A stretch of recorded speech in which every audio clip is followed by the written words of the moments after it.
Good afternoon to all of you, my dear students। जैसा कि मैंने आपको पहले भी कहा था कि प्लाज्मा कॉन्सेप्ट क्लासेस क्लास 10 के बोर्ड अपियरिंग बच्चों के लिए साइंस के कुछ इम्पोर्टेंट क्वेश्चन सेट्स लाने जा रहा है और ये इम्पोर्टेंट क्वेश्चन सेट्स आपके एग्जाम के लिए काफी ज्यादा बेनिफिशियल होगा, काफी ज्यादा। मैं आपका मैंने जो सेट्स तैयार किए हैं इसमें आपको ऑब्जेक्टिव मैंने दिया है। ऑब्जेक्टिव के अलावा मैंने लॉन्ग क्वेश्चंस के लिए भी कुछ क्वेश्चन डाले हुए हैं, वैल्यू बेस्ड क्वेश्चंस भी इसमें डाले हुए हैं। जो भी पैटर्न है क्वेश्चन के मैंने कोशिश किया है ये सारे क्वेश्चंस मैं आपको करवाऊं और आप लोग बिल्कुल ही निश्चित होकर इस सेट को फॉलो करें, आपको काफी बेनिफिट होगी। तो आप लोग प्लाज्मा कॉन्सेप्ट क्लासेस को सब्सक्राइब करें, बेल आइकन बटन दबाएं, फॉलो करें और व्यू इंक्रीज करें। So now we start our class specially for class 10 students. ऐसे सबके लिए है, सारे बच्चों को इसकी बेनिफिट्स होंगे।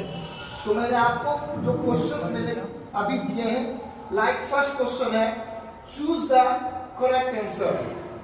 Test tube 1, test tube 2। आपने देखा है एक टेस्ट ट्यूब में NaHCO3 सोडियम बाइकार्बोनेट और दूसरे टेस्ट ट्यूब में लेमन जूस है।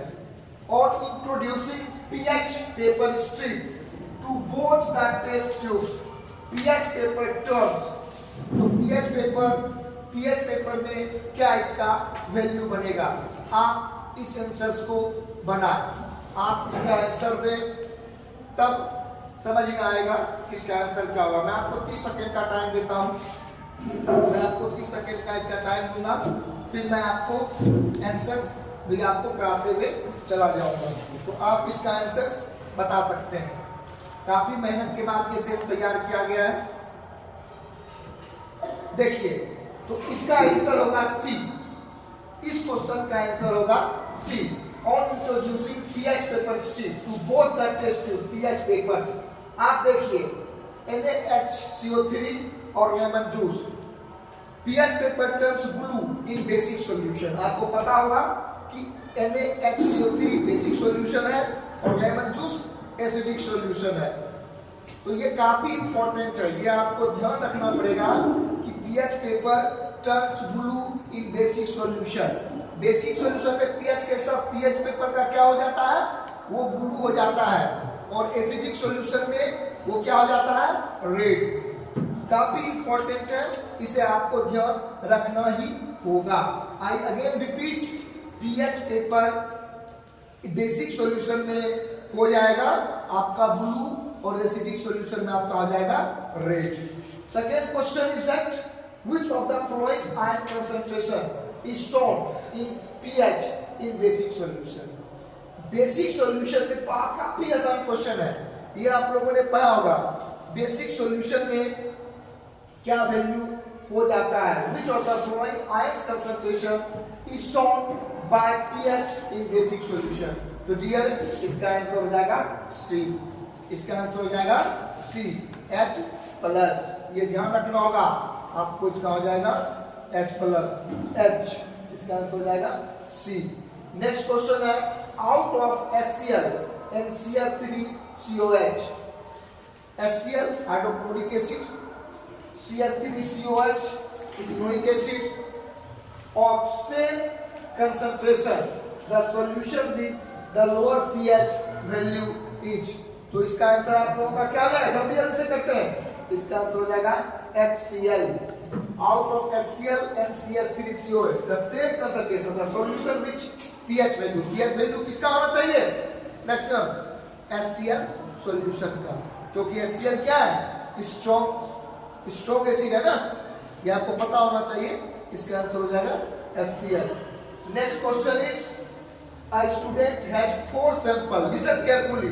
A student has 4 samples A, B, C and D containing dilute HCl, aqueous KCl. अब HCl means acid, KCl potassium chloride, dilute NaOH and distilled water. देखो आपको इसमें एक acid है, एक सॉल्ट है, एक बेस है और डिस्टिल्ड वाटर है respectively. The solution with equal pH, तो इसमें से किसका इक्वल पीएच होना चाहिए? स्वाभाविक सी बात है, कोई बच्चा बता सकता है ये। सेम पीएच आपको पता होगा, याद करो हमने पढ़ा है क्लास 10 में न्यूट्रल साल्ट, न्यूट्रलाइजेशन रिएक्शन पढ़ा है ना, जिसमें सेम पीएच का एसिड और सेम पीएच का बेस के बीच जब रिएक्शन होता है तो सॉल्ट फॉर्म होता है, न्यूट्रल सॉल्ट फॉर्म होता है। तो इसका आंसर आपको क्या होना चाहिए? Dilute HCl and dilute NaOH। इसका मतलब इसका आंसर क्या हो जाना चाहिए आपका? इसका आंसर आपका हो जाना चाहिए, क्या होना चाहिए? क्वेश्चन नंबर 4 का आंसर जल्दी बोलिए। Aqueous KCl and distilled water, ये होगा। देखो कंफ्यूजन मत कीजिए करो खुद में। डाइल्यूट HCl और डाइल्यूट NaOH का पीएच बराबर है, ये कोई जरूरत नहीं है। हो सकता है HCl ज्यादा डाइल्यूट हो, NaCl कम डाइल्यूट हो, तो पीएच कैसे बराबर होगा? पीएच बराबर हो सकता है, एक एसिड और एक बेस है, तभी बराबर हो सकता है। बराबर कब होगा? जब न्यूट्रल साल्ट होगा। जब न्यूट्रल साल्ट होगा तो आपको पता है डिस्टिल्ड वाटर और एक्वस KCl इसका हमेशा बराबर होगा। ठीक है, जितने भी क्वेश्चंस आपको भी बताए हैं वो सारे क्वेश्चन बेसिक क्वेश्चन से, और इसी तरह के क्वेश्चंस आपके एग्जाम में सीबीएसई पूछने जा रही है। मैंने आपको आज पीएच से क्वेश्चंस एग्जाम में आने हैं, मैंने उसके लिए आपको ये तैयारी करवाई है। अब आपको देखिए क्वेश्चन है, observe the flowing features and choose the correct option. अब यहाँ पे आपको acetic acid, sodium hydroxide, water, sodium bicarbonate दिया हुआ है। तो कहता है जैसे pH of 1 is greater than pH of 2 and 3। अब एसिटिक एसिड है, सबको पता है वीक एसिड है। एसिटिक एसिड वीक एसिड है ना, एसिटिक एसिड तो वीक एसिड होता है। ठीक है, तो दिमाग खुद को, अपने दिमाग को आपको लगाना होगा। तो इसका आंसर जो होना चाहिए वो होना चाहिए डी, क्योंकि pH of 1 is less than of 2 and 4। थोड़ा जूम कीजिए इसको, थोड़ा सा जूम कीजिए सर। हाँ ठीक है, रिकॉर्डिंग पे आ रहा है ठीक से। वर्ड समझना चाहिए बच्चों को, तब तो बच्चे से तैयारी में लेकर आएंगे। ठीक है, ये कंडीशन सही है, आप इसी कंडीशन में रहने दो। ठीक है, कोई बात नहीं, मैं साइड हो जाऊंगा, आप इसे इसी कंडीशन में रखो। और जब ये क्वेश्चन मैंने आपको करवा दिया, देखो acetic acid, sodium hydroxide, water, sodium bicarbonate, तो सबको पता है pH ऑफ 1 जो है is less than of 3 and 4। ठीक है, 3 एंड 4, क्योंकि सोडियम बाइकार्बोनेट और वाटर। ये 5 नंबर क्वेश्चन था। अब हम लोग बात करते हैं, देखो 3 और 4 इसका आंसर क्यों होगा? देखो ये चीज, ये आपको समझना होगा, इसका आंसर डी हमने क्यों कहा, क्योंकि बहुत बच्चे को ये शायद पता ही ना हो कि सर इसका आंसर डी क्यों बता रहे हैं। क्योंकि pH of 1 is less than 3 और 4, बिकॉज 1 इज एसिड। आपको मैंने पहले भी कहा एसिटिक एसिड ये एसिड है। ठीक है, जिसका pH हमेशा 7 से कम होता है। 3 इज न्यूट्रल, वाटर क्या है? न्यूट्रल है, इसका pH क्या होगा? 7 के बराबर होगा। एंड 4 इज बेस, 4 क्या है? बेस है, तो इसका हमेशा pH जो होगा क्या होगा?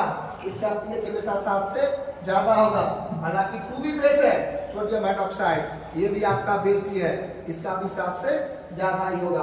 तो आपका जो आंसर सटीक बैठ रहा है, देखो पहला तो बैठी, देखो the pH of 1 is greater, ये तो क्वेश्चन ही गलत हो गया। एसिटिक एसिड है, काफी वीक है, तो कहानी खत्म कर दो। pH of 4 is less than, इसका भी कहानी खत्म करो। 1 कैसे आ गया भाई? 1 तो आपको पता ही है, 1 क्या है? 1 तो एसिड है, तो 1 का तो सवाल ही नहीं आता है। फिर pH ऑफ 4 इज ग्रेटर, ये भी ऑप्शन, तो सटीक ऑप्शन इसका डी बैठता है। तो हमें 20 मार्क्स के ऑब्जेक्टिव में ये ध्यान रखने होंगे कि हम ऑप्शंस को किस तरह से हटाना चाह रहे हैं और सटीक जगह पे हम पहुंच पा रहे हैं। A student dips pH paper in solution A and B and observes that the pH paper turns blue and orange respectively in them. He infers that इसका आंसर क्या होगा? इसका आंसर हो जाएगा आपको, उसका ऑप्शन हो जाएगा बी। इसका ऑप्शन हो जाएगा B, because A is sodium carbonate solution, B is acidic solution. A student dips pH paper, pH paper को जब डिप करता है बच्चा, डालता है अंदर, क्या होता है? सॉल्यूशन ए एंड बी, दो सॉल्यूशन है A and B, and observe that the pH paper turns blue and orange respectively in them. सीधी सी बात है, आपको शुरू पहला क्वेश्चन याद करो। मैंने पहले क्वेश्चन में क्या कहा था? पहला क्वेश्चन में कहा था pH paper turns blue in basic solution and red in acidic solution. अगर वहां से आप देखते हैं तो यहाँ पे ए जो हो जाएगा, A is a sodium carbonate solution, B is क्योंकि कहता है, देखो A and B observe that pH paper turns blue and orange. तो ब्लू कब होगा? Sodium carbonate solution, basic solution होना चाहिए, ठीक है, और फिर एसिडिक सॉल्यूशन होना चाहिए अकॉर्डिंग टू द सिचुएशन, ठीक है। Next question, on adding a few drops of universal indicator to three unknown colorless solution P, Q and R. देखो तीन solution है P, Q and R, taken separately in three test tubes shown in the following diagram. A student observed that the changes in color as green in P, red in Q and violet in R. बहुत ही important और अच्छा question है ये। Question exam के लिए very very important है, आप इसे नोट डाउन कर लो, ये आपके क्वेश्चन के लिए बहुत इंपॉर्टेंट है। P Q R, green red violet, तो इसको डिक्रीजिंग ऑर्डर में डालना है। इसके लिए हमको याद करना होगा पीएच स्केल में कलरिंग कोड को, ठीक है। इसका आंसर आपको हो जाएगा बी, क्योंकि R is violet basic that is highest pH, P is green, green किसमें आता है? हमेशा न्यूट्रल होता है। ग्रीन किसमें आता है? ये ध्यान रखो, ग्रीन हमेशा न्यूट्रल के लिए आता है।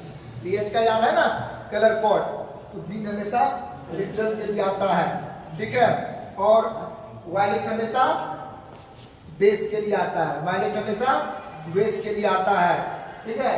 और रेड हमेशा किसके लिए आएगा? रेड हमेशा एसिड के लिए आएगा।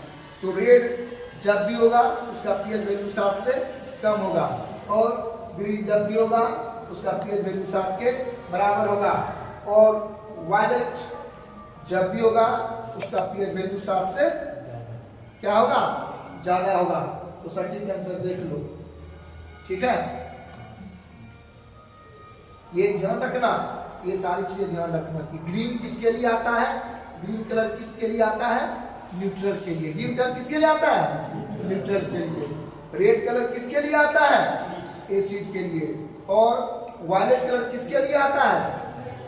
बेस के लिए। तो रेड का पीएच क्या होगा? 7 से, रेड हमेशा एसिड है तो 7 से कम होगा क्या।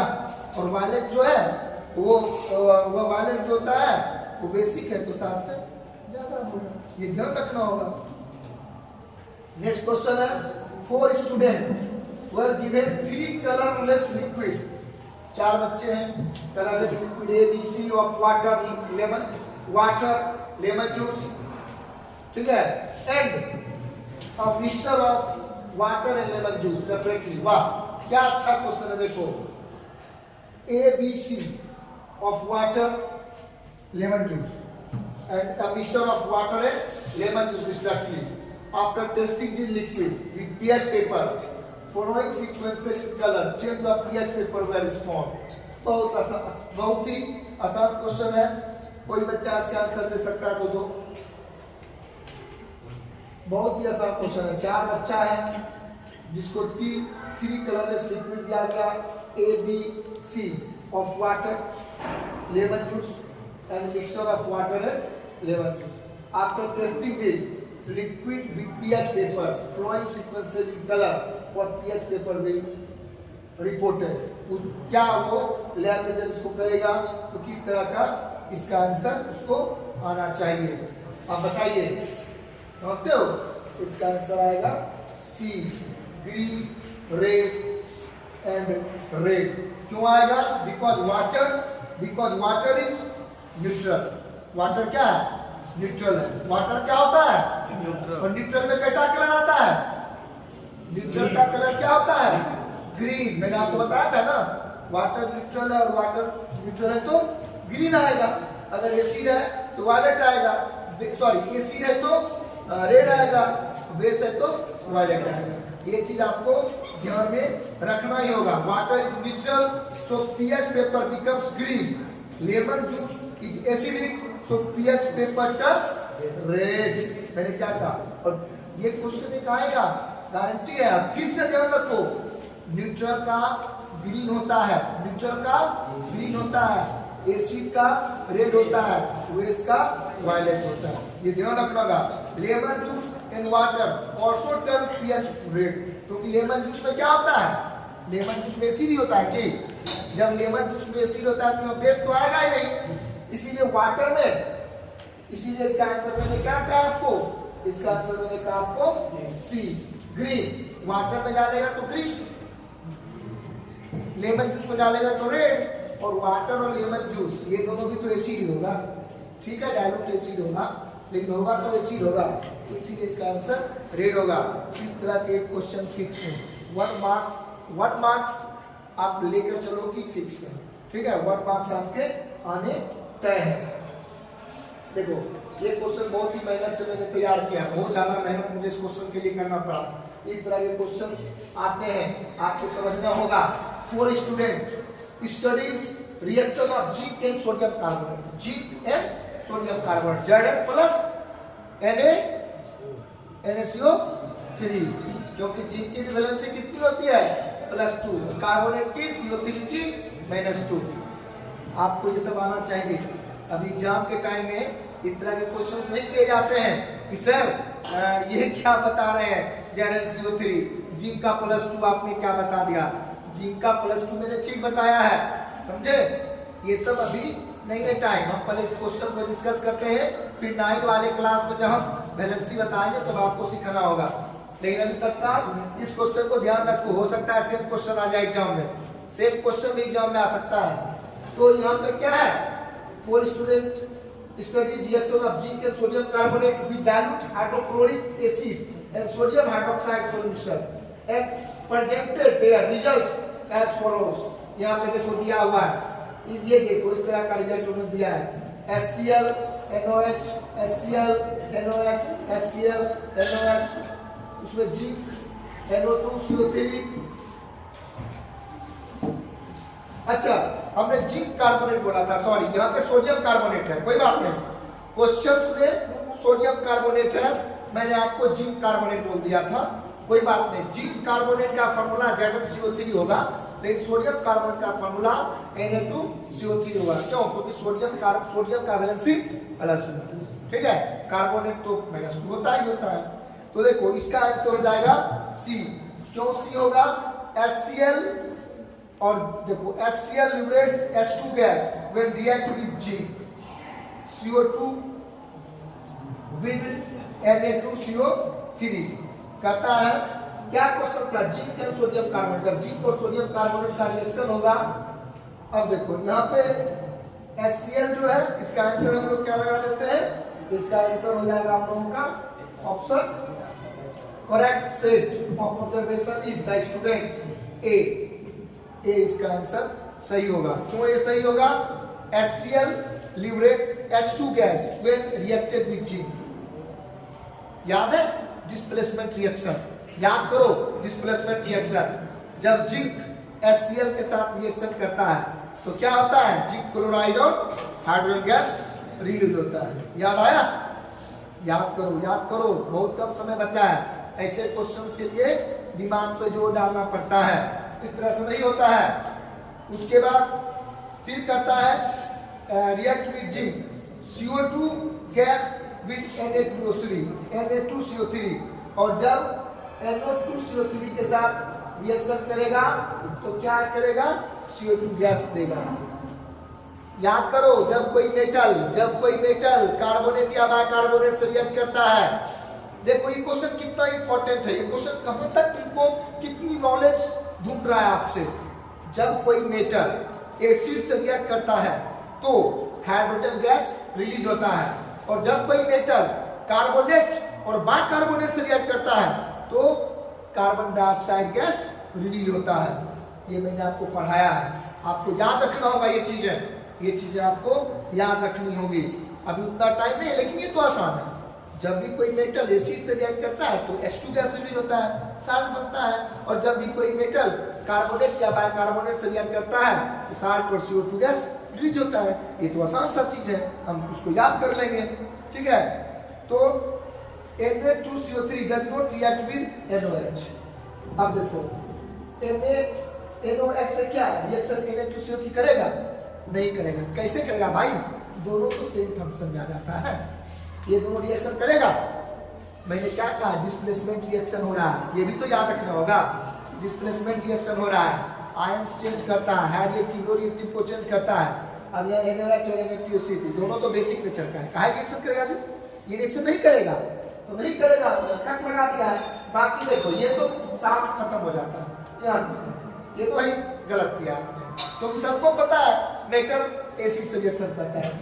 यहाँ पे देखो, यहाँ पे जिनको यहाँ पे देखो इस रिएक्शन को कट कर दिया, इसलिए भैया ये तो आप गलत हो, आप यहाँ गलत हो। तो फाइनली आंसर इसका क्या हो जाएगा, ए का ए, ठीक है। लेकिन कितना कॉन्सेप्ट था इस क्वेश्चन में, कितना डीप, देखो डीप नॉलेज। ये मत सोचो कि हमें डीप नॉलेज नहीं है, लेकिन हाँ ये जो 6-7 दिन अभी बचे हैं ये कम नहीं होते। इसमें हमें ये तो समझना ही होगा ना, कुछ टर्म्स तो याद रखने होंगे ना, कि मेटल का रिएक्शन एसिड से होता है तो H2 गैस रिलीज होता है, मेटल का रिएक्शन कार्बोनेट बाइकार्बोनेट से होता है तो कार्बन डाइऑक्साइड गैस रिलीज होता है। ये तो छोटे छोटे टर्म्स हैं, इसको याद कर लो। और इससे क्वेश्चन आने हैं, इससे क्वेश्चन आने हैं। मैं ये वर्ड्स, मेरा ये वर्ड्स आप कैच करो, आप नोट को डाउन करो पेन से कि ये क्वेश्चन आएगा कि मेटल का रिएक्शन एसिड से या कार्बन बाइकार्बोनेट से होगा तो क्या कंडीशन आएगा। कितना टाइम हुआ आपके वीडियो का, 19 मिनट 20 मिनट, कोई बात नहीं। नेक्स्ट टॉपिक हम थोड़ा फास्ट करते हैं, क्योंकि तो वीडियो ज्यादा बड़ा होगा तो अपलोड करना थोड़ा मुश्किल होगा, तो मैं करता हूँ फास्ट। फिर 10 ml of HCl and 10 ml of NaOH solution are contained in 2 separate beaker labeled 1 and 2 respectively on adding zinc granules। फिर देखो जहां थे, सुनो जहां थे हम वही आ गए, जस्ट नेक्स्ट क्वेश्चन कितना ये है, HCl और NaOH है, जिंक ग्रेनुअल्स, जिंक को हमने यहाँ पे रिएक्शन करा तो इसका आंसर क्या होना चाहिए, आसान सा question. Gas is evolve velocity beaker 1 but not in beaker 2। क्यों, क्योंकि HCl से जब रिएक्शन होगा तो H2 गैस रिलीज होगा, ठीक है। सेम क्वेश्चन यहाँ पे देखो, पहला ऑप्शन तो खाने खत्म करो, gas is evolve in beaker 2, but सवाल ही नहीं उठता, बीकर 2 से नहीं निकलेगा, लेकिन बीकर 1 से तो निकलेगा। हमने ये पढ़ रखा है ना कि जिंक जब एसिड से रिएक्ट करेगा तो H2 गैस निकलेगा। नो गैस, ये तो हो ही नहीं सकता। गैस इवॉल्व वेलोसिटी नहीं, दोनों से कैसे निकलेगा, दोनों से नहीं, वेलोसिटी एक से निकलेगा, और वो उसका आंसर हो जाएगा D, gas evolve velocity beaker 1 but not in 2। Next है, a solution in test tube A turns red litmus blue evolve hydrogen on reaction with zinc and does not react with sodium carbonate, whereas solution in test tube B turns blue litmus red liberate hydrogen on reaction with zinc and CO2 with Na2CO3। ये question थोड़ा बड़ा है, इस तरह के question guarantee exam में पूछे जाते हैं, इस तरह के क्वेश्चन पूछे ही जाएंगे। तो इसका आंसर आपको हो जाएगा बी, इसका आंसर होगा B, base in A acid in B. हालांकि क्वेश्चन आसान है। Solution in test tube A turns red litmus blue, अब A contains base, H turns red litmus blue. Normal सी बात है, हमने शुरू में कहा रेड जब ब्लू हो जाए इसका मतलब वो बेस है, मैंने ऐसा कहा था ना, जब रेड ब्लू हो जाए इसका मतलब वह बेस है, हम शुरू में ही पकड़ लेंगे। अच्छा भैया ये टर्म्स रेड लिटमस ब्लू, अच्छा बेस यानी कि बेस है। बाकी देखो ए और सी ऑप्शन खत्म, ए और सी ऑप्शन खत्म, फिर ए और बी खत्म, फिर कहता है base in both A and B. नहीं, ऐसा कैसे हो जाएगा? दोनों क्या बेस पॉसिबल है? हो सकता है, लेकिन मेरे क्वेश्चन में नहीं है, क्योंकि B contain acid as it turns blue litmus red question में दिया है, इसीलिए ऑप्शन देखो। लेकिन याद क्या रखना था? ये याद रखना ही पड़ेगा कि रेड लिटमस ब्लू होता है। कब रेड लिटमस ब्लू होता है? जब एसिड की बात होती है। और देखो सॉरी, जब हम बेस की बात करते हैं तो रेड लिटमस ब्लू होता है, और जब हम जब एसिड की बात करते हैं तो ब्लू लिटमस रेड होता है। यानी इसका आंसर हो जाएगा टी। उसका 12 नंबर क्वेश्चन है, when sodium carbonate is added to a test tube which contain dilute HCl, a gas is evolved, the gas आसान सा क्वेश्चन है, बार बार रिपीटेड है क्वेश्चन, बार बार रिपीटेड है क्वेश्चन। CO2 गैस इवॉल्व होगा क्योंकि water turns like milky sodium carbonate added to a test tube which contain dilute HCl। यही क्वेश्चन है ना, 12 नंबर क्वेश्चन तो बना रहे हैं ना, ठीक है। तो CO2 gas is evolve which turns like water milky, इसका आंसर हो जाएगा आपको C, CO2 and it turn like water milky. 13 number पे लोग आते हैं, 4 ड्रॉप ऑफ, देखो ये क्वेश्चन इंपॉर्टेंट है, when sodium carbonate is added, sodium carbonate की बात हो रही है, सोडियम कार्बोनेट यानी Na2CO3 added to a test tube which contain dilute HCl, a gas is evolve. तो नॉर्मल सी बात है, यहाँ पे CO2 गैस इवॉल्व होगा ही होगा, यहाँ पे CO2 गैस इवॉल्व होगा ही होगा। यहाँ भी टर्म याद रखना होगा, एसिड और कार्बोनेट का रिएक्शन है, ठीक है। उसके बाद 4 drops of red litmus solution were added to each one of the, इसको ऊपर कीजिए, 4 drops of red litmus solution were added to each one of the following substances which were turn red solution blue. इसमें से कौन red solution को blue कर देगा? Alcohol देगा। क्या आपको लगता है अल्कोहल होना चाहिए? नहीं। डिस्टिल्ड वाटर क्या होना चाहिए? नहीं। हाइड्रोक्लोरिक एसिड और सोडियम हाइड्रोक्साइड सॉल्यूशन। तो यहाँ पे क्या है?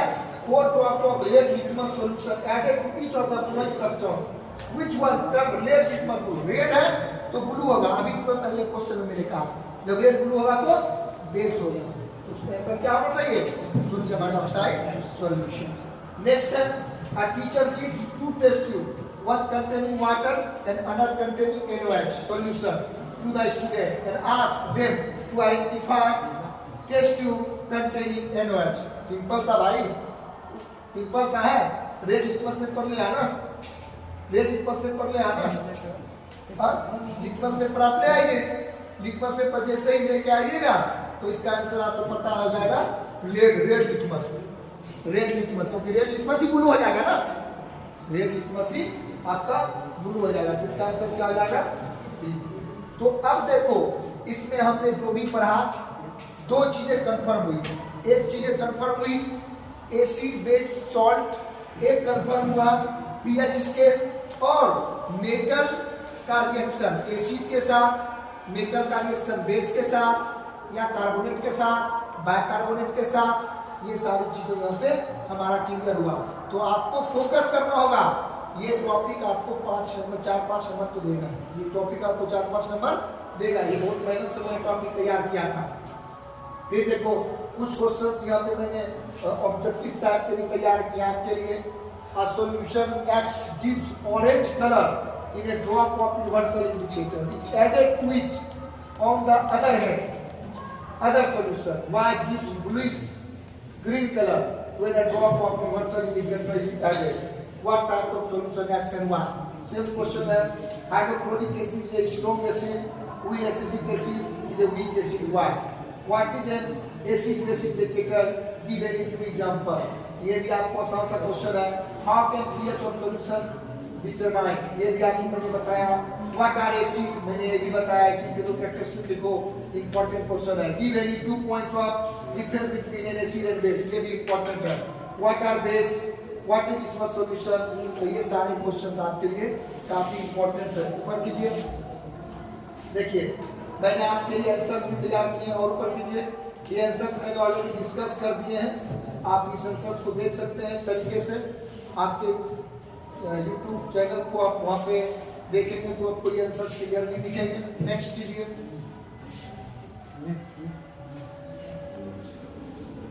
उसके बाद देखिए जो मैंने आपके लॉन्ग क्वेश्चंस, अच्छा ठीक है, मैंने लॉन्ग क्वेश्चंस के आंसर मैंने नहीं डाले हैं, डाले हैं नहीं, मैंने लॉन्ग क्वेश्चंस के आंसर नहीं डाले हैं। लॉन्ग क्वेश्चंस अगर आपको चाहिए तो आप कमेंट बॉक्स में लिखें, अगर कोई आंसर में प्रॉब्लम होती है तो मैं आपको दैट टाइम वो आंसर कमेंट बॉक्स में डाल दूंगा, ठीक है।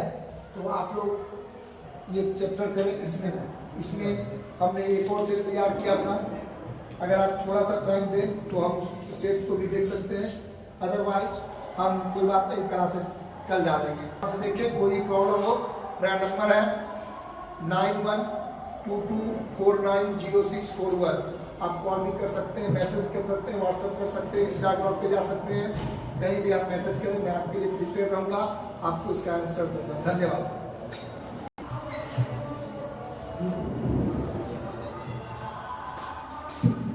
कैसा रहा है?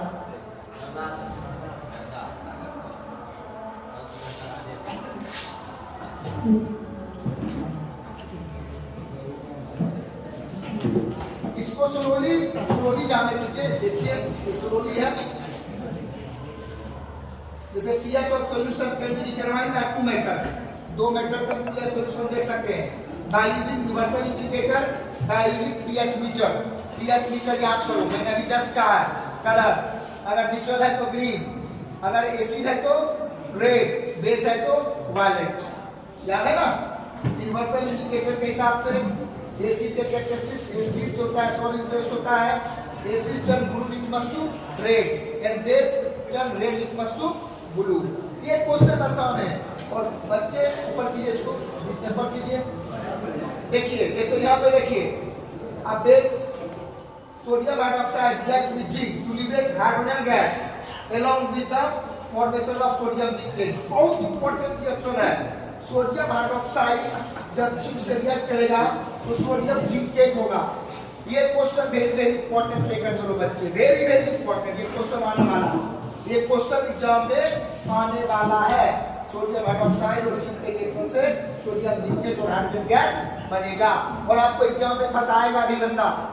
जैसे मैंने क्वेश्चन जो चार्ट वाला अभी आपको बताया था, इसी तरह के क्वेश्चन में आप फंस जाओगे, इस तरह के क्वेश्चन आपको फंसाएगा, क्योंकि आपने क्या पढ़ा, जब मेटल हाइड्रो बेस से एसिड से रिएक्ट करेगा तब आपका हाइड्रोजन गैस रिलीज होगा, लेकिन यहाँ पे मेटल बेस से रिएक्ट कर sodium zincate hydrogen gas release कर रहा है। तो ये सारी चीजें याद रखना, ये एग्जाम में फंसाता है ये term. Okay, thank you, have a nice day.